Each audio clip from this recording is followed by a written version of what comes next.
Tá aqui. Principais temas que foram tratados nessa aula aí, certo? Para a gente iniciar a lei de Gauss. Então vamos iniciar a lei de Gauss. Pessoas, a lei de Gauss é um resultado muito poderoso porque simplifica muito as integrais ali. Você vai ver que dá até para resolver de cabeça. Por exemplo, o fio, que a gente demorou ali uns 10 minutos para resolver aquela integral ali, né? Então, em resumo, essa é a lei de Gauss. Em resumo, essa é a lei de Gauss. Gauss foi um matemático importante. Ele tem contribuições em várias áreas da matemática e algumas áreas da física. Então, por que a gente usa essa lei? O meu papel aqui é explicar passo a passo tudo que está escrito aí, beleza? É isso que eu quero que você entenda. Eu quero que você entenda geometricamente, passo a passo, o que está aí. Essa lei ela é aplicável em sistemas de alta simetria, né? Então ela funciona para um fio carregado infinito. Essa simetria é simetria cilíndrica. Ela funciona para uma esfera carregada, certo? Funciona para a esfera, simetria esférica. E tá bom. E para o plano também, né? Simetria planar aqui e tal, para o plano também. Aqui a gente consegue usar cilindro ainda para o plano infinito, tá? E deu. Se você for tentar estudar o anel já não dá. O disco não dá, só via aquelas integrais, beleza? E ela ajuda a gente entender como é que as cargas são distribuídas em condutores. E aqui estão as aplicações top, que é o que você vai ser cobrado, tá bom? As características de um condutor carregado. Aí aqui a gente então amanhã vai falar de poder das pontas, vai falar da gaiola de Faraday, tudo amanhã. E as conclusões que a gente vai tirar vêm dessa lei aqui, tá? Então nesses próximos minutos eu vou te explicar tudo que é importante até a gente chegar nessa lei e amanhã a gente vai aplicar ela, tá bom? Então primeiro passo a gente tem que se lembrar de uma coisa, a gente vai se lembrar das coisas aqui. Uma coisa chamada vetor área. Por mais bizarro que isso pareça, a gente pode atribuir um vetor à área. Você pode atribuir vetor a qualquer coisa na tua vida, certo? É só ter uma informação direcional, é só colocar uma informação direcional naquilo ali. Tá? O que é o vetor área? A definição do vetor área. Você pega um módulo da área de alguma coisa, de alguma região, você pega o módulo da área, calcula a área daquela coisa e multiplica pelo versor normal ou vetor normal à superfície. Existe uma área A, delimitada aqui. O vetor normal está em preto. O vetor normal é aquele que forma um ângulo de 90 graus com aquele ponto ali, certo? Se a tua superfície for uma coisa maluca, né, se uma coisa maluca assim, você imagina que isso aqui é calcular o vetor normal nesse ponto, você imagina um plano tangente a esse ponto e o vetor normal é perpendicular àquele plano, tangente naquele ponto. Isso aí vem do cálculo. Tudo bem, então? Professor, só um comentário rápido. Isso tem muita cara de produto vetorial. Tem alguma coisa a ver? Produto escalar. A gente vai ver o produto escalar aqui. Não é o vetorial, que o vetorial dava a área do paralelogramo, né? Isso. Mas não, isso aqui é uma definição, cara. Isso aqui é a definição do vetor normal, vetor área. Tá? Então, de novo, eu quero o vetor área de uma superfície. Eu calculo a área daquela superfície, pode ser um quadrado, pode ser um retângulo, um trapézio, qualquer área que você conheça, um círculo e tal. Qual é a direção do vetor área? A direção é normal à superfície. Legal? Tem aqui uma regra. Qual que é a ideia aqui? A ideia é que as superfícies elas são malucas, certo? A superfície não é um plano, muitas vezes. A ideia é você quebrar essa superfície em pequenos elementos de área dA.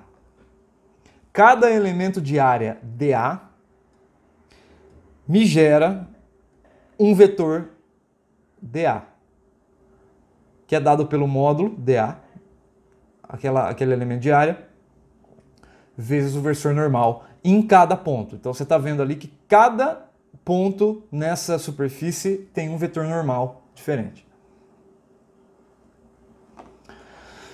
Numa superfície esférica, né, que é o caso que a gente mais vai estudar, o vetor normal, ele por acaso passa pelo centro da esfera. Em cada ponto que você quer descobrir o vetor normal, basta você traçar o raio tum, e desenhar o vetor normal. Isso aqui vai ajudar bastante. Essa simetria radial aqui também, né? Bacana? E essa regra de sinais aqui sim é importante. Porque as superfícies que a gente vai pegar, elas são superfícies fechadas. Uma superfície fechada é aquela que delimita um volume. Não é o caso da primeira, nem é o caso da segunda, mas é o caso dessa superfície da esfera. Ela delimita um volume, então a gente diz que ela é uma superfície fechada. A regra de sinal do vetor normal para a superfície fechada é... Tá aqui, ó. O vetor normal sempre aponta para fora da superfície. Ele é positivo para fora. Então o vetor área numa superfície fechada é positivo para fora. Isso é importante. Faz diferença. Tá, então, esse quadrado aqui, ele está no plano XY. XY. Certo? O eixo Z está saindo aqui. Ele tem lados de, sei lá, 5 centímetros. 5 por 5. Escreva o vetor área desse sujeito.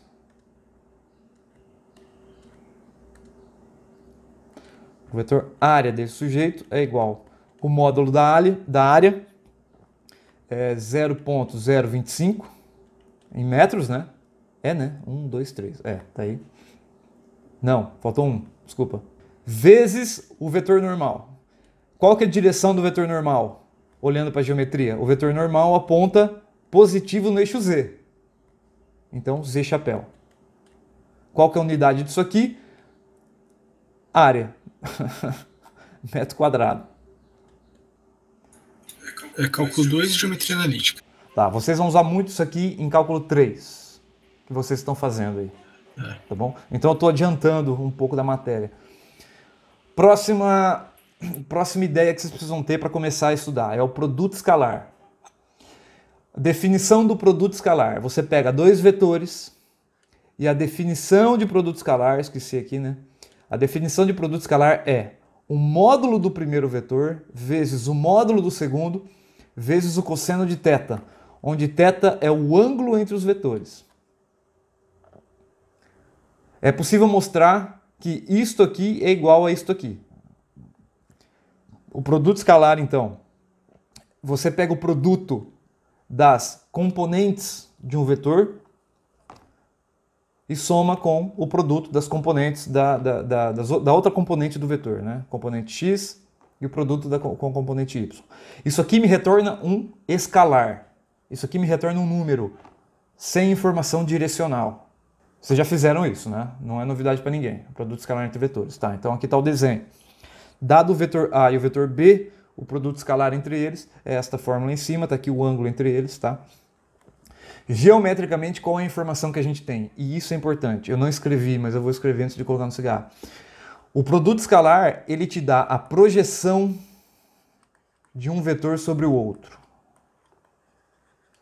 Ele te diz a quantidade projetada, certo? Então, A cosseno θ é a projeção sobre B. Você sabe o quanto de A está projetado sobre B. E também o quanto de B está projetado sobre A, que no caso aqui é o mesmo comprimento. Sempre vai ser o mesmo comprimento. Ou é A projetado em B ou é B projetado em A. Tudo bem? Isso é o mais importante. Projeção. Projeção. Professor, tem um vídeo, não sei se talvez tu poderia trazer na aula para... Deveria ser mais conteúdo de geometria analítica, mas... do Tribulon Brown, que ele explica certinho por que isso é verdade. Ele faz a prova toda de... Já vi esse vídeo. De por que não importa quem que é o A e quem que é o B. Boa, bem boa. Interessante. Boa, boa. Sim, porque parece Ô, que professor. Oi, quem tá falando, cara? Uma dúvida aqui. É o Thiago. Oi, Thiago. O valor resultante disso é o módulo do vetor projeção de A mais o B? Não. O tamanho? É o tamanho, o comprimento disso aqui. Perfeito. Entendi. É o comprimento disso aqui. Beleza? Não te dá direção. Não te dá direção nenhuma, te dá um número, é projeção. Então tá. Vamos seguir então. Vamos falar de fluxo agora. A palavra fluxo. Por que fluxo aparece aqui? Porque lá no século XIX ainda se acreditava que eletricidade era um fluido. Alguma coisa que fluía por entre os corpos com característica de um rio mesmo, fluindo de um ponto ao outro. Tá? Então, vem daqui. Esse não é um modelo correto para eletricidade. Tá? Mas essas equações funcionam. A gente vai usar o sigma maiúsculo aqui, certo? Para fluxo. Então, o que o fluxo elétrico mede? É uma medida da quantidade de campo elétrico que atravessa uma superfície. Desenhando para você. Você imagina que tem uma carga aí que projeta campo em todas as direções do espaço. Se eu imaginar uma superfície qualquer, não precisa ser fechada, certo? Uma superfície qualquer, linhas de campo vão furar essa superfície. Ou vetores campo elétrico furam essa superfície. O fluxo elétrico é uma medida de quanto campo está passando por essa superfície. É claro que aqui tem uma informação escondida. Porque dependendo de como eu desenho a superfície, eu posso ter fluxo máximo ou não tenho fluxo. Porque olha só o primeiro caso. Você desenha uma superfície perpendicular, você está vendo aqui, a superfície é perpendicular às linhas de campo. Percebe ali? Aqui a gente consegue medir fluxo, porque as linhas furam o campo. Agora, conforme eu inclino a superfície, menos fluxo eu vou medir, porque essas linhas de baixo aqui não pegam mais na superfície, tá vendo? Elas estão passando por fora. Você tem menos campo furando a superfície. E agora, se eu inclino totalmente ela, se a superfície é paralela ao campo, como você está vendo aí, eu não tenho fluxo. Nenhuma linha fura a superfície. Apesar delas tangenciarem a superfície, elas não furam a superfície. Essa é a ideia de fluxo. Tá? Então, por exemplo, o que é o φ aqui? A gente por isso que eu defini o vetor área. Porque a gente vai comparar a linha com o vetor área, que é o vetor normal à superfície. Se o ângulo entre eles for zero, ou seja, se o campo estiver exatamente sobre o vetor área, eu vou ter um fluxo máximo. Agora, se o campo formar um ângulo de 90 graus com o vetor área, eu vou ter fluxo zero. Legal, né? Isso sim é o produto escalar. Porque eu estou medindo a projeção do campo sobre o vetor área. Você perceba que no primeiro caso, o vetor campo ele é totalmente projetado sobre a área. Mas conforme eu vou inclinando, menos vetor, certo? Menos vetor é projetado sobre a área. E se eu inclino totalmente, você não tem nenhum vetor projetado sobre a área quando eles são perpendiculares. Por isso essa definição. Então você pega o módulo de E, multiplica pelo módulo da área e multiplica pelo cosseno do ângulo entre eles. Olha só o cosseno aparecendo aqui. O cosseno é que modula a intensidade da coisa. Então, cosseno de 0 é igual a 1, eu tenho fluxo máximo. Cosseno de 90 é igual a 0, eu tenho fluxo igual a 0. Vocês já tinham visto essa definição de fluxo em algum lugar?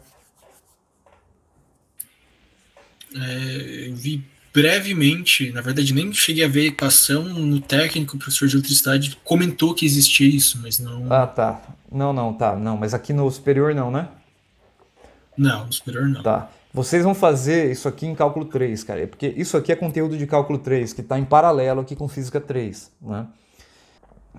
Bom. E isso daí, professor, esse produto escalar, ele é análogo, só que mais simples, a você pegar o plano que está inclinado, olhando na direção do campo e pegar a área que você tem nesse quadrado aqui, né? Seria a mesma coisa, sim. Ou não? Sim. Só que de uma forma mais fácil, você não tem que fazer o cálculo aqui, né? Sim, é tranquilo essa fórmula, porque, e outra, se você não tiver o ângulo entre eles, você pode fazer a componente x vezes o componente x da área mais componente y da área. Se quiser usar 3D, não tem problema, mas EZ a Z. A gente vai usar bastante isso aqui quando falar de magnetismo, porque o campo magnético ele é maluco. Unidade disso aqui, Newton por Coulomb, vezes metro quadrado. Eu esqueci de escrever aqui, depois eu ponho. Vamos lá, seguiu. Agora vem a parte bacana da coisa, né? Porque vamos pegar uma superfície qualquer. Essa superfície, como as linhas estão furando essa superfície, isso aqui não é muito simétrico, certo? Então, em cada ponto dessa superfície, você tem um campo apontando para uma direção e um vetor normal apontando para outra. Beleza? Então, para cada elemento de área dA, você vai ter um fluxo diferente. Ó. Você vai ter que fazer um produto escalar para o campo naquele ponto com o vetor área naquele ponto. Vocês estão vendo onde vai chegar isso aqui, né? Então, se eu quero o fluxo total por essa superfície, eu vou ter que fazer uma soma sobre todos os elementos. Então, por isso que a gente faz uma integral de um produto escalar. Certo? Então, esse produto escalar aqui dentro é o fluxo de um elemento. Então, quando eu faço a integral de todos os elementos, eu estou calculando o fluxo por aquela superfície. Então, tá aí a integral de novo. Professor. Pois não. A notação com a integral com um círculo no meio seria a integral de linha, né? Ainda não. Ah, tá. Vou te mostrar agora. É o próximo passo. Tá. É o último slide da aula. Tá? Antes de terminar a aula aqui. Agora eu vou olhar... Opa, deu pau, cara. O que aconteceu? Tá, beleza. Só para terminar, desculpa. Tá. Não era para aparecer isso aqui. Aquela superfície era qualquer. Essa superfície agora ela é fechada. Você está vendo aqui? Superfície fechada. Uma superfície fechada é chamada de superfície gaussiana. Superfície fechada é chamada de superfície gaussiana. Então você imagina que essa superfície está sendo perfurada por linhas de campo ou por vetores campo. Eles entram num lugar e saem no outro. Eles estão passando pelo espaço, você delimitou mentalmente uma superfície. Tá? Em algumas regiões, né, se você olhar, por exemplo, do lado esquerdo, o vetor área que aponta para fora, ele aponta para fora, enquanto que o vetor aponta para dentro. Ó. A componente do vetor está para dentro aqui, não era para dar zoom. Tudo bem? Isso aqui vai me dar um fluxo negativo. Fluxo negativo. Outras regiões, você vai ter fluxo zero, porque o vetor só está tangenciando a superfície, não está furando ela. E em outras regiões, fluxo positivo. Né? O ângulo está entre 0 e 90 graus. Beleza? Quando eu faço a soma de todos os elementos áreas sobre a superfície toda, aí sim eu uso esse símbolo aqui. Certo? Esse símbolo quer dizer a integral sobre uma superfície fechada. Se você não coloca a bolinha na integral, eu entendo que é uma integral sobre uma superfície aberta qualquer. Coloquei a bolinha, eu estou dizendo que é sobre uma superfície fechada. Então, tá aqui. Essa integral denota fluxo elétrico total ou líquido sobre uma superfície fechada. Por que líquido ou total? Porque você vai ter que diminuir, né, o fluxo desse lado com o fluxo desse lado. Você precisa ver, certo? Se entrou mais que saiu, ou se saiu mais que entrou, e por aí vai. Tá bom? Uma superfície fechada na região de um campo elétrico é denominada superfície gaussiana. Vocês entenderam essa fórmula aqui, pessoas? Era aqui que eu queria chegar. Todo mundo entendeu essa coisa que, quando escrito, né, tem pessoas que fazem tatuagem disso aí. Você olha e fala, meu Deus, isso aí é muito louco.